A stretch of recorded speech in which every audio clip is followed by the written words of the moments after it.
Welcome back to Guess What Day It Is. Today is Marantz 6300 Day.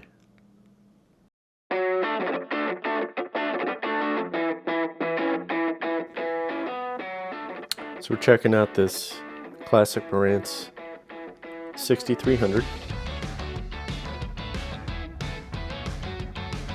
It is in okay shape. It is missing the dust cover, and it's missing the tone arm clip or mount, whatever that would be called. It also has an issue with the stylus and the cartridge. It looks like it was glued on. You can see,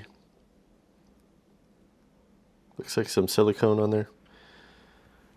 So we're going to take a look at it. I'm not sure exactly what we're going to be able to do with this.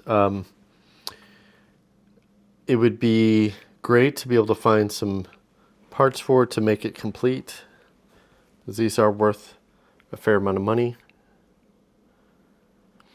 So what we'll have to do is just kind of decide if it's worth getting those parts, because the parts are quite expensive for these things now too. So we're going to have to make a decision on that. So let's go through it and see what we got. All right, let's check it out. So the Marantz Model 6300 came out in 1975, ran for about 2 years, retailed for about $249.95, which in today's money is about $14.90 or so. So not inexpensive by any means. Even if we compare that to some of the newer techniques and some of the other ones that are on the market currently, it's not really too bad when you think of all the features that this came with. Wood plinth. So just checking the feet too. All 4 feet are intact. These are soft and pliable. This back one feels kind of funny. We may have to look at that one a little different, a little more in depth. So that is one of the features, is the adjustable corner to corner balance of the turntable, which is pretty awesome. It is a very intricate tone arm. So this is the anti-skate adjustment. Basically, you move this little counterweight down the shaft to add more outward push from that particular item there. So we also have a different counterweight here, which I'm looking at the parts breakdown for that. That would be a lateral balance. So according to the picture, that weight should be hanging downward. So that's obviously incorrect. So that's something we're going to have to adjust. Once again, with the missing items, I don't know exactly how far we're going to go into this. It might be something where we just sell it as is for parts. We'll check it out and see if the motor looks like it's good. We'll try to put it through its paces. It's going to be a challenge without having a stylus on there. So I guess the first thing that we'll do is plug it in and power it up. It's going to be, like I said, it's going to be a challenge with that stylus being the way it is.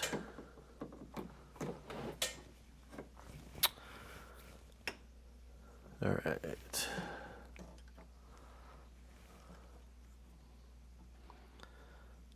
I don't know if I should just glue this on for just a little bit. Maybe I'll tape it on. I think that's what we're going to do. I'm just going to tape that stylus on for the purpose of testing. So I'm going to get some Scotch tape. I'll be back. Okay, I've come up with a better solution. I just robbed a Sansui head shell so that we can avoid using Scotch tape. So I'll just set that head shell off to the side. once we figure out what to do with what we have here. So I'm not really sure how this is. Wow. Okay. There's obviously a significant weight difference between those two.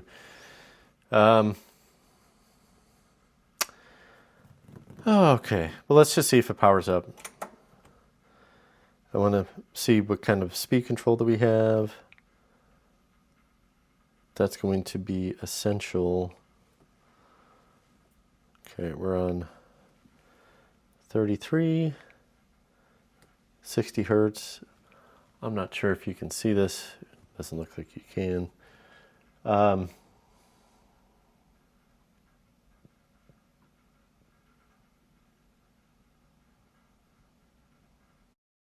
Just trying to get it dialed in.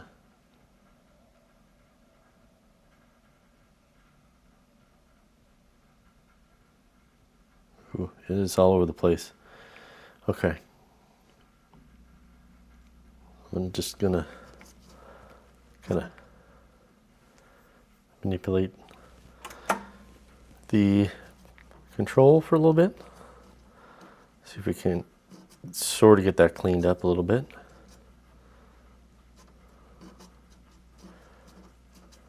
Do that on this one as well.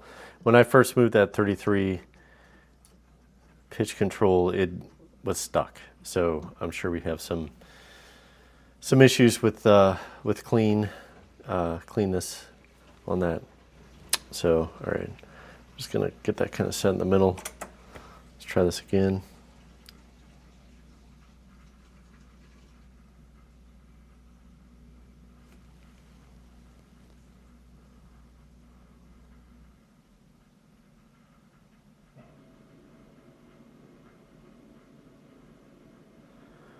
Okay, still pretty erratic.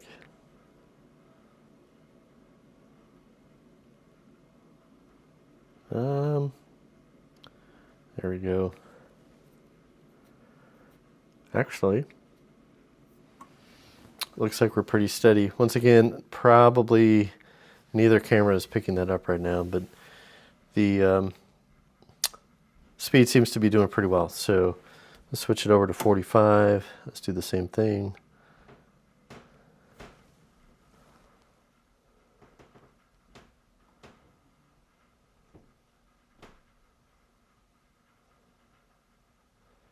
Okay.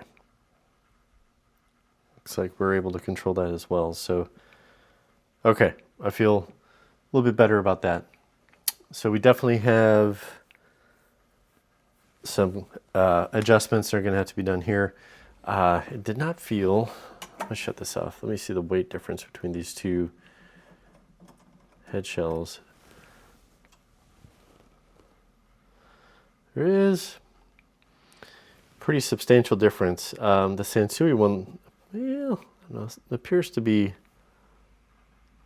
aluminum as well, but this one's a little thicker. This has a Pickering N series cartridge.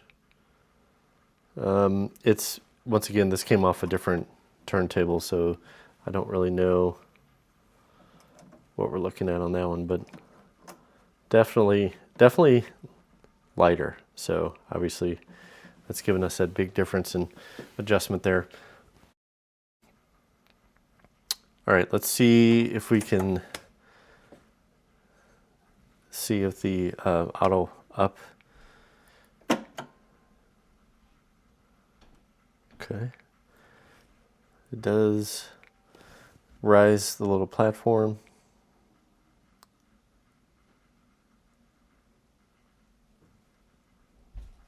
And it's already shut off. Okay. So I believe this has an optical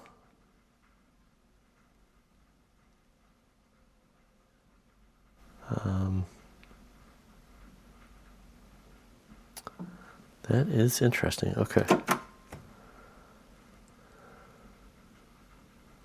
All right.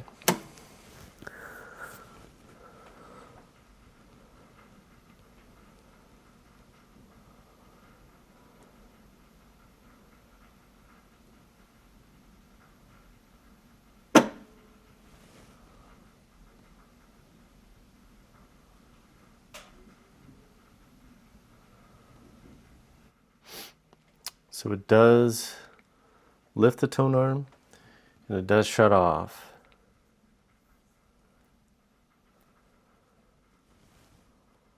It does not return, which may or may not be what we're looking for anyway.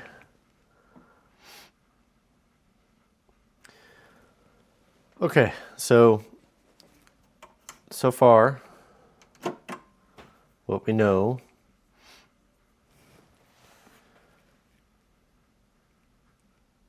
the motor seems to be pretty solid. Once again, just switching back between 33 and 45. 33 is back pretty much stable.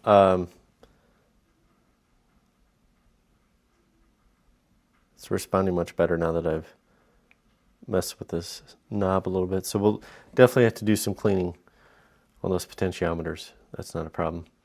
But it's steady. It's doing well. So I think what we might try to do is to do an initial setup on this cartridge just to see if it's functional. And then we'll go from there. Okay, let us see. First thing we have to do is get it even sort of close.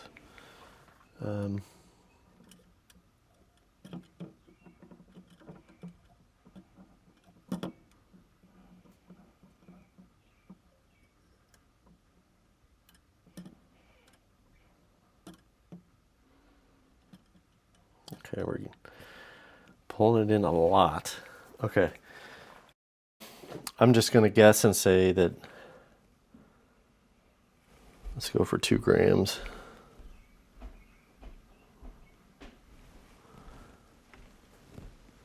.38 grams. So we've got a little bit more to go.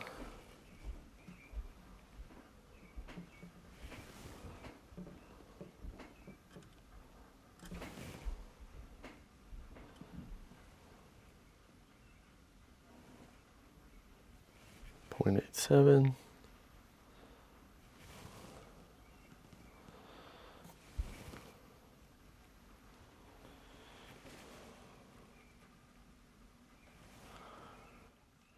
.86. That's, we're just going to call that for now. I'm not going to go too much farther into it. All we're doing is just checking functionality. So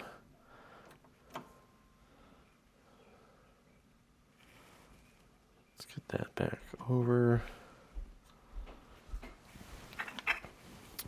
Turn that off.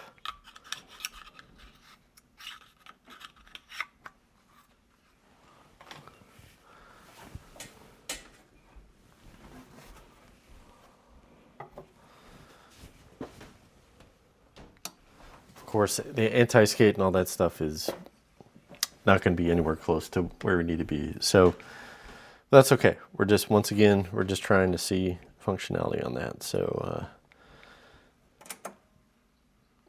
power.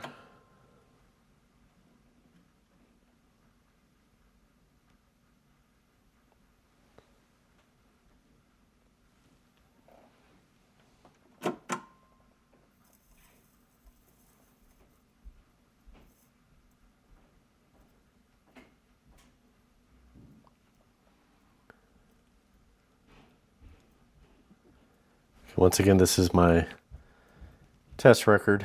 It's nothing special.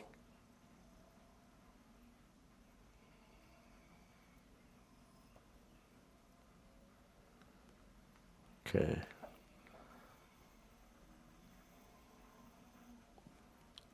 Everything seems to be doing okay so far. Let's go up.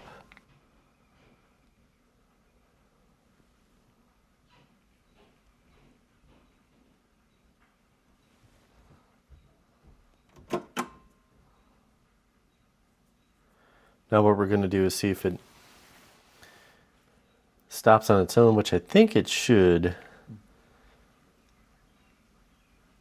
So that's going to be one thing. Another question that I have is it supposed to return the tone arm to the bass? There's something big on that record that we're just plowing through. Oh well, once again, not a great cartridge. Well aware that we are just testing at this point. So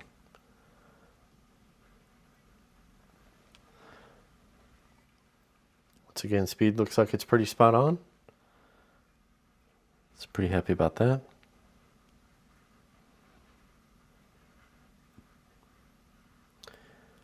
This is a high fidelity audio test record. So I remember this as a kid. My dad had actually I have it sitting over there. It's a Sherwood tube amp that is amazing. It had one EV folded horn enclosure speaker, which was just set up for mono. That thing was powerful. That thing would shake the house. So this record has a steam engine, and that I just remember that playing, and it just absolutely shaking the house. Okay, so lifts the tone arm. It does not return the tone arm. Once again, I got to see if that's what we're looking at.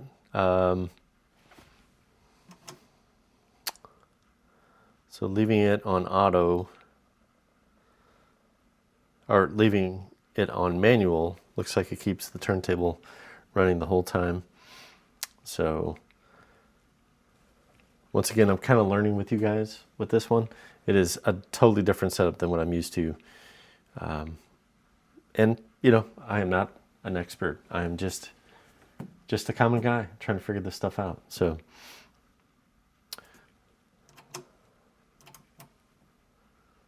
all right. Well, I think so far so good. So we will look into doing some other adjustments. Looking at the service information on this, it talks about using the 45 RPM adapter to set the depth of the cartridge. Obviously, we don't have that, so that's not something we're going to be able to perform now. I'm probably not going to do anything with the counterweights or anything like that, because this is not going to be the cartridge that's going to be going with this. So yeah, that's kind of where we're at here. Looking at the anti-skate adjustment, it looks like that the notches correspond with grams. So right now we're at 2 grams.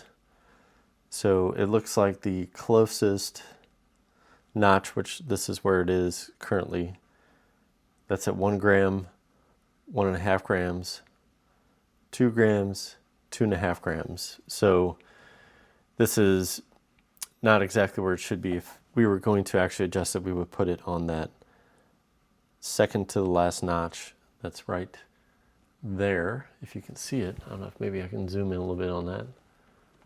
Yeah, that's about all I got. So that is, that's how to adjust that. I'm going to look into this lateral balance as well, which is interesting. So that would be that. Lateral balance adjustment is made while the cartridge is suspended above the platter surface. The purpose of this adjustment is to assure that the tone arm is not influenced by undesirable lateral or sideways forces. The lateral balance weight is located at the left of the counterweights. It is secured with a small set screw. Place the tone arm in the same position as checking for vertical balance. Then tilt the entire turntable by lifting first the left side, then the right side about 2 inches. The tone arm should not move when the turntable is tilted.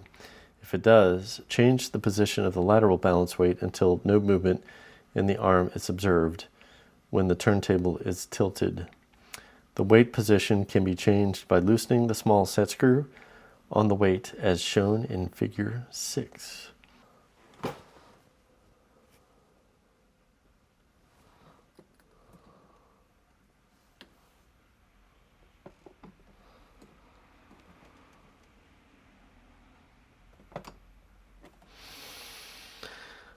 I don't know if I did anything. The friction, I don't know.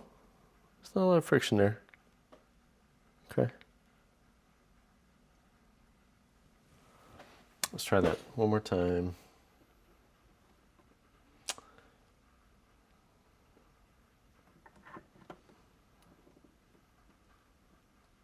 It's about 2 inches. It does move a little bit.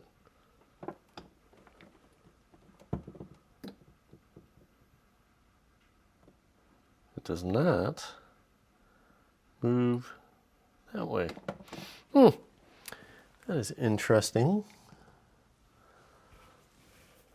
That is a tiny, tiny screw. It is not real tight either. So, okay, let's try that again. Once again, I just slid the weight over a little bit. Oh, definitely moves that way.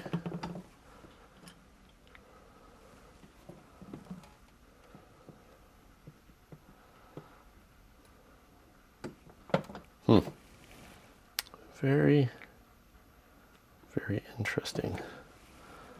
Let's slide it a little bit more to see what happens.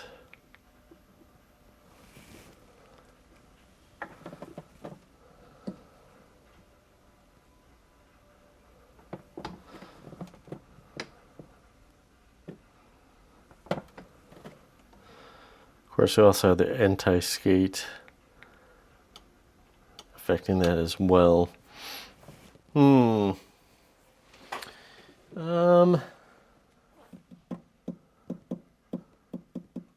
Don't know if that should be out of the loop or not. Obviously, the anti-skate is adjusted incorrectly because of where we have it. So actually, we're going to move it to the proper position and see what happens that time. So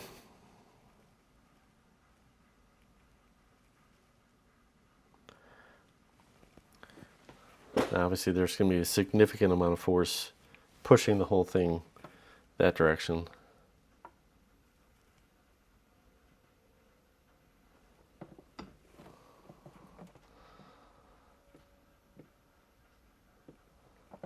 Let's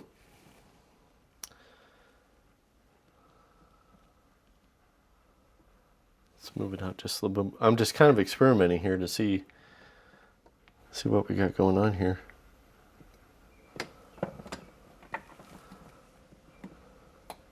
Definitely made it worse. Okay, so let's move that in.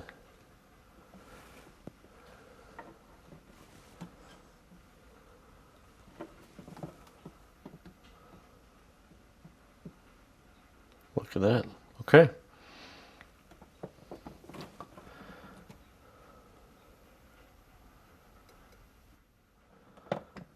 So I would say that's about as set up as this cartridge would take. So this is just an exercise in just trying to figure out how all this works. Once again, this is the first time I've had the privilege of working on one of these guys. So, all right. So I think what we're going to do now is try to hook it up. I know this cartridge and the stylus could be garbage, but we'll at least see if we can hook it up to a stereo and see if we have any output with that. So we'll see. We're going to play this through Pioneer 680. We did this, about a month ago. If you want to see that video, click right here. I just have it set aside for a friend of mine that's probably going to be picking it up here shortly. So let's give it a try and see what happens.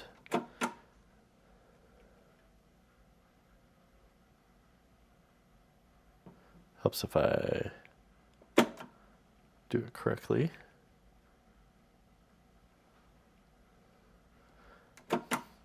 Once again, this is a test record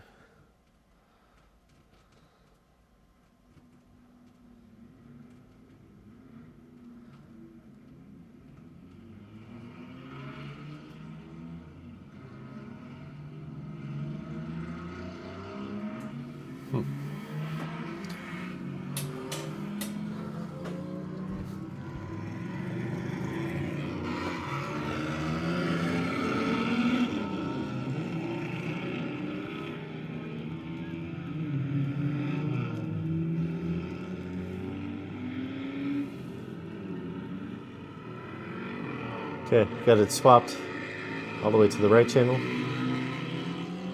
all the way to the left channel.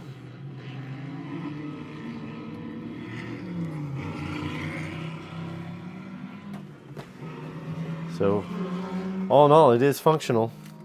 So that is great. So let's see what else is on this rack right here. Let's see.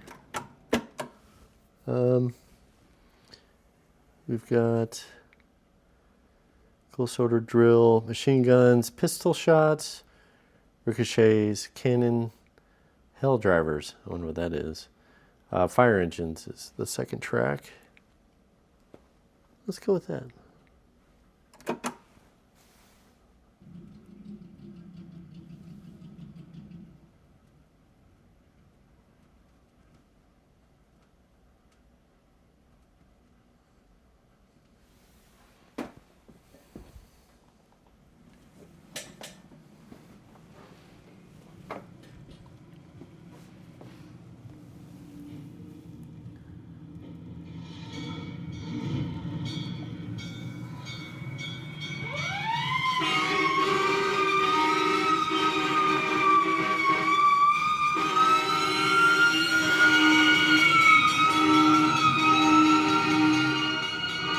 Left channel,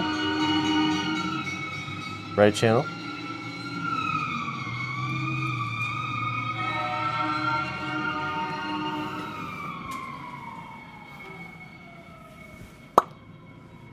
I think that's good.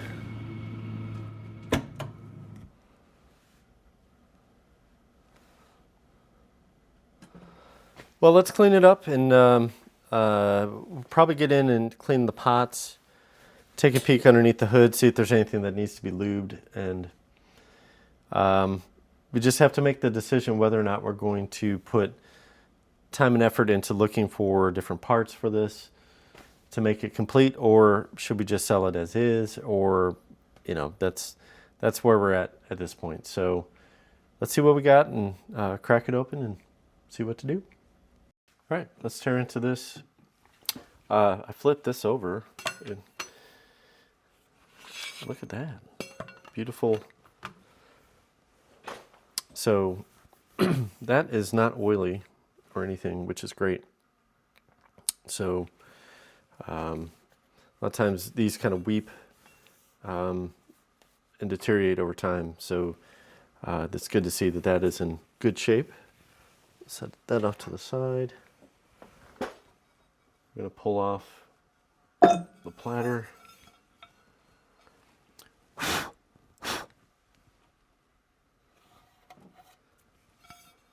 Very thick aluminum platter. I believe these turntables were made for Marantz by CEC, I think. So we're going to find a safe place to set this so we don't get it messed up.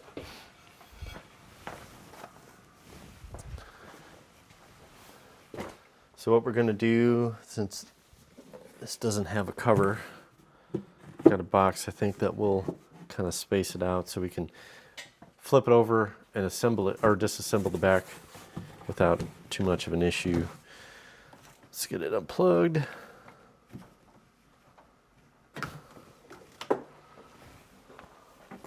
This thing is a heavy beast.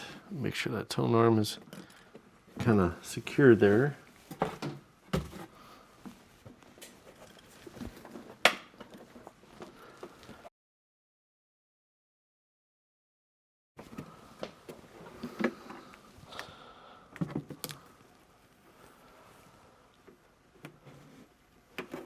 Huh. Look at there. All right. Zoom out a little bit so we can see. So we have,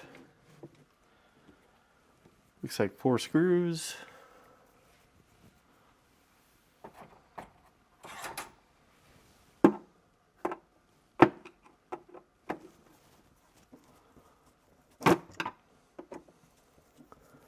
Caution. To prevent electric shock, do not remove screws. No user serviceable parts inside. Refer to qualified technician. Uh-oh. Well, I'm definitely not a qualified technician, so, oh well.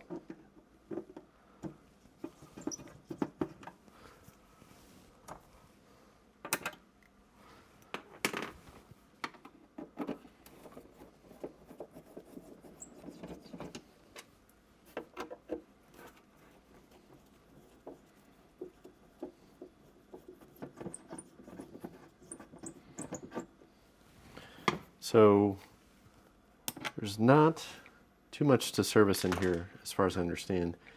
Before we go any further, just taking a peek at the feet. They look all right. They're intact.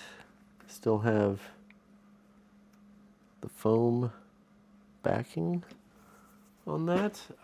If I were to put this on a nice piece of furniture, I probably would put something in between there just in case that would kind of weep or anything like that. So, wow, there she sits. So, some of these I've seen don't have this. So, that's pretty interesting. So you can obviously adjust the input voltage whether you're in the UK or if you're here in the States. So that's pretty interesting. So there are quite a few micro switches which we're going to probably take out and clean. And we're definitely going to clean the pots for the speed control. Let's take this foot off so we can gain some access to that. It's pretty self-contained. There's a big difference between this and the Panasonic ones that we've been looking at on the channel. Once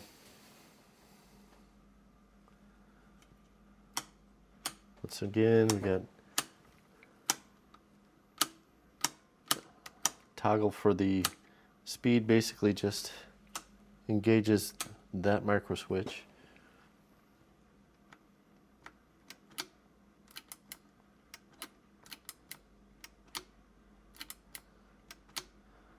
We've got two micro switches there.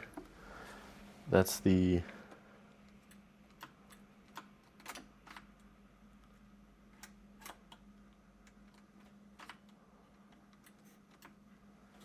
see what that is. So this is our power switch right here.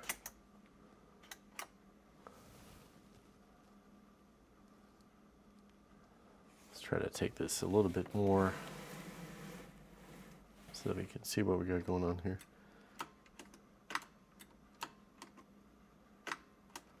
So this is the up and down action there.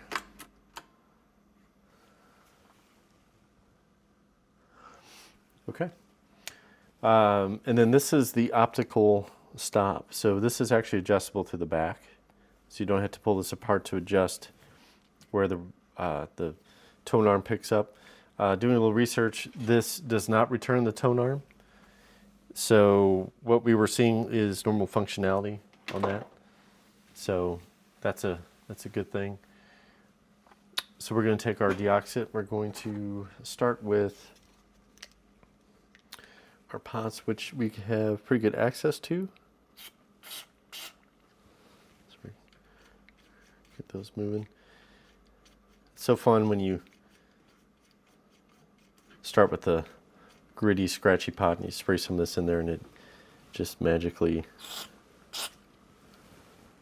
can feel it smooth out. So probably what we're going to do is we're going to take out these micro switches and clean those as well. I'm not going to disassemble the micro switches. Most of these are held in just by a single Phillips screw. So what we'll do is we'll just take one out first.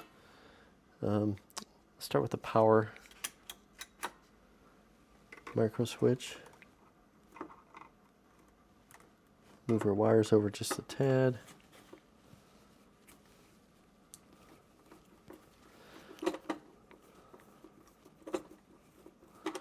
Should probably be using a P1 on that. Fits a little bit better. Okay.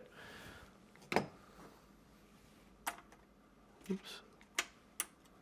That's not what I wanted. I just want the screw out. So what we do with the micro switch is get it turned upside down, and then squirt at the switch point there.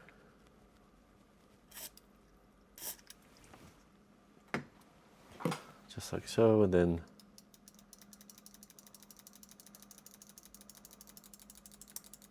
just work that a little bit.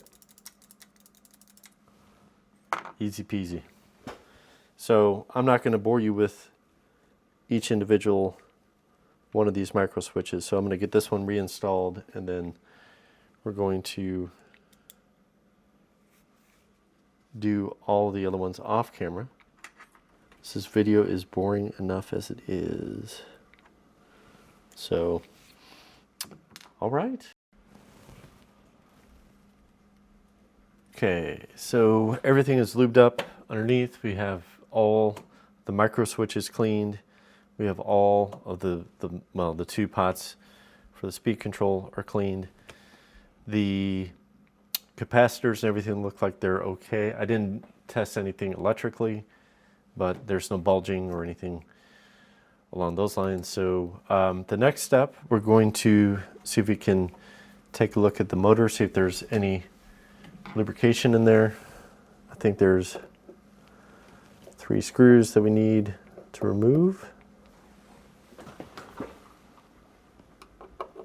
to get this plastic cover off.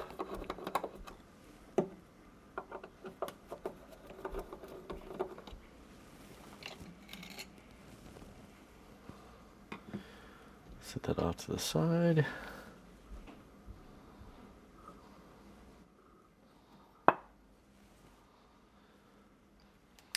Let's see how it's fighting the the pull of the motor. Once again, this is a much different design from the techniques that we've seen in the past. So very interesting. So there is oil in there. I'm just going to take a look at it. If it looks like it's okay, I'm not going to.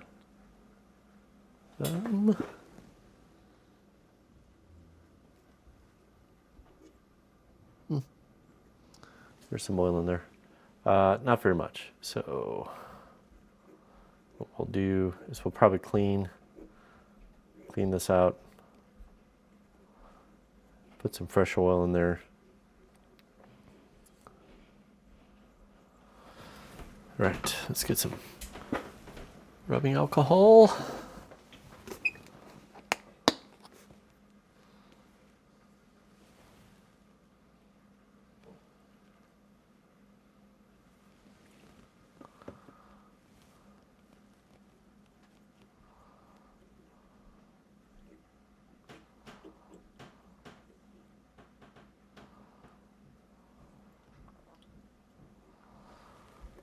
Okay, there's a lot of alcohol in there. I got a little too much in there. All right, so we're gonna clean the spindle with a little alcohol as well. Got a clean microfiber cloth. We're just gonna wipe that down.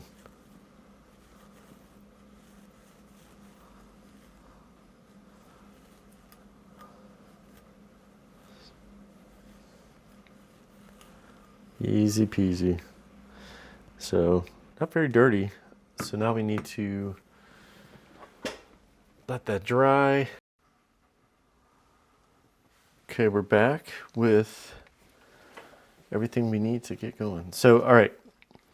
Evidently there are some models that have a ball bearing that sits in the shaft. So I'm assuming that ball bearing rides on the end of the shaft to just cut down on friction. That is not the case on this one. So I'm going to use clock oil. I'm going to put some on the shaft itself.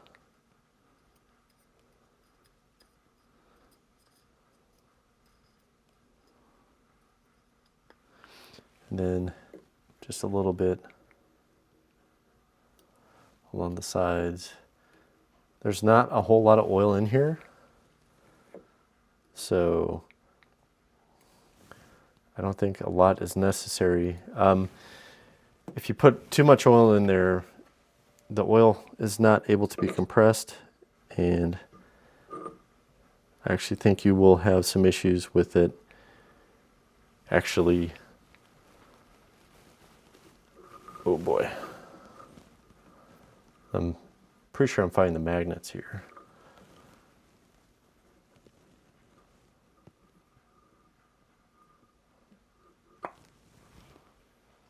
Or I could have put too much oil in there myself. Let's see if that could be right where it needs to be.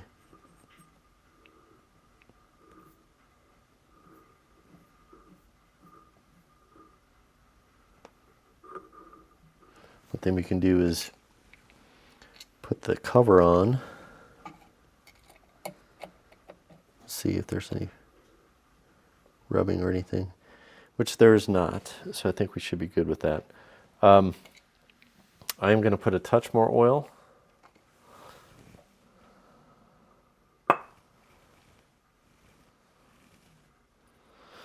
Both on the shaft and in the bushing itself.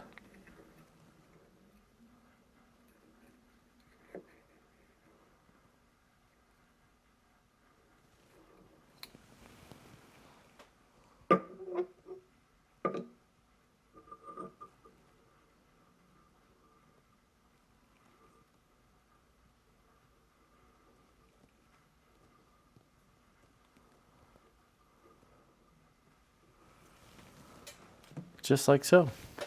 All right, let's clean the cover before we reinstall it.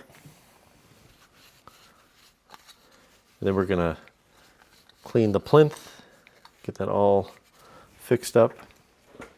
And then we'll do a, ooh, yeah, we are not down.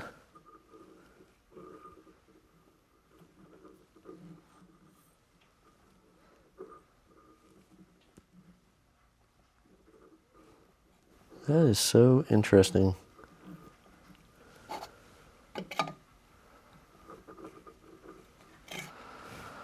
I feel like I'm fighting the magnets there.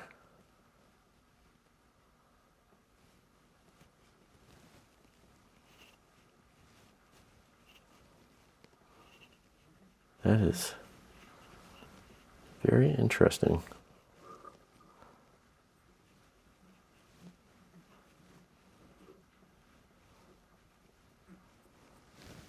Huh. And now it's flush. Okay, that's a little different. It's very possible it could have been too much oil, but I do believe that was the magnets that were fighting me there.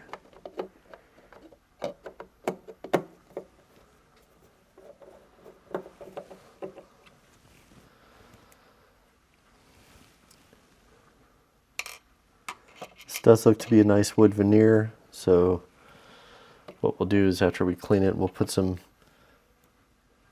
Old English on it to make it look real nice.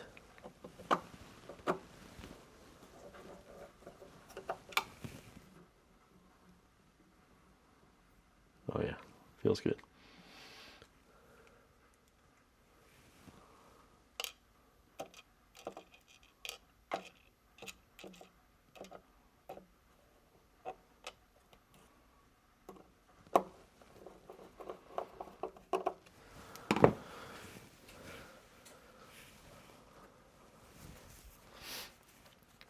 Just gonna take some soapy water and wipe it down first.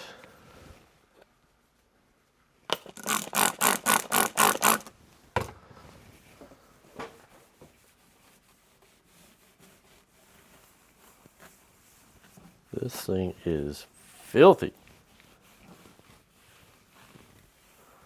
Man alive.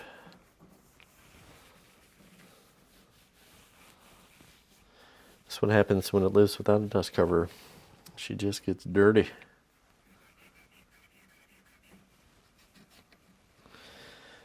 So light works and everything as well. That's one thing I just failed to mention there.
So that's about all I can do for now.